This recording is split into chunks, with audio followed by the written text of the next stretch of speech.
C'est extraordinaire, hein. On trouve zébrure, zébra, zébro, zébu, zébabu, mais deux zébrides, pas plus que dans mon œil.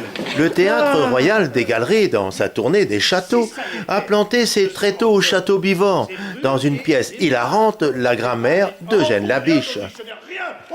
Monsieur a perdu quelque chose. Oh, je cherche les Hébrides, les îles Hébrides, dans le dictionnaire de la terre entourée d'eau, nommée Hébrides, les îles Hébrides. Il faut savoir aussi qu'à la base, Labiche avait écrit une première version qui n'a jamais été éditée. Donc nous, on a adapté, entre guillemets, la grammaire pour en faire une pièce présentable qui dure 1h30. Et donc, on a notamment été prendre certains extraits de texte de sa première version. Donc, ça vous permet de voir la grammaire presque dans son entier dans les deux versions. C'est grandiose. Votre spéculation me paraît grandiose, mais... Cette pièce est adaptée avec certaines expressions actuelles, hein, que j'ai entendues. Les gens ici, ce sont des Belges, mais vous avez les expressions typiquement françaises. C'est voulu ? Ah oui, c'est le plaisir. Ça a été ressorti dans la critique du soir d'ailleurs. On s'amuse avec des mots. C'est-à-dire que vous savez, c'est des mots qui reviennent comme ça. On a appris ça un peu par cœur à l'école. Hein, on a des mots comme ça qu'on apprend et puis qu'on oublie. Et puis on se dit tiens, on va essayer de retrouver la définition et on se rend compte que ça correspond. Et c'est vrai que la langue française est très riche, mais que si vous employez ça dans la vie de tous les jours, on vous regarde un peu comme un pestiféré en se disant il parle martien. Hein, parce que c'est vrai que c'est unique, c'est indicible.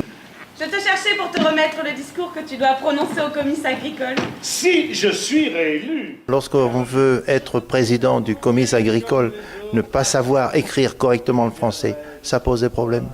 Non, si on a une fille qui sait l'orthographe. Et ça, c'est ma botte secrète. C'est ma fille. Non, oui, ça pose des problèmes, évidemment. Mais l'orthographe pose des problèmes à tout le monde. Hein. Je vois que les gens rient, mais ils rient d'eux-mêmes ou alors ils rient de leur voisin parce qu'ils savent que le voisin fait des fautes d'orthographe, il met 2 P au lieu d'un S. Ça, c'est compliqué, mais enfin, bon, ils y arrivent. Non, mais c'est vrai que c'est un problème. Mais on a plusieurs ministres qui ont des problèmes d'orthographe. Hein. On n'en sait rien, mais moi, je le sais. Je certifie, F-I. Il faut un T au bout. Oh, c'est satanété. Oh, je vais faire un pâté. Voilà.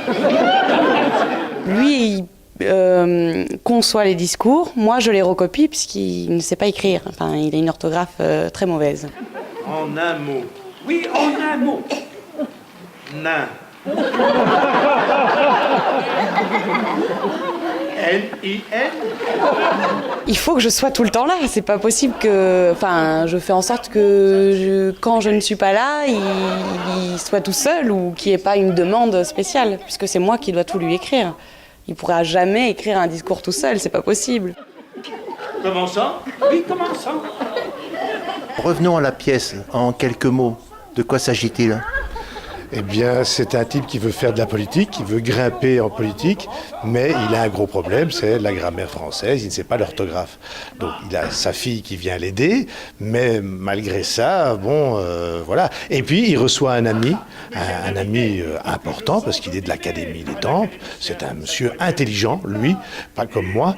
Et donc, je me sens confronté avec ce type qui vient me raconter des choses invraisemblables. Il vient faire des fouilles archéologiques, je ne sais même pas ce que ça veut dire. Et il me parle de choses, et puis il y a une petite subtilité, il trouve des choses dans mon jardin qui ne sont peut-être pas de Romain. En plus, je l'ai bien reconnu.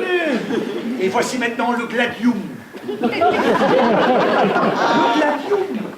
L'épée du centurion, pièce extrêmement rare, mes amis.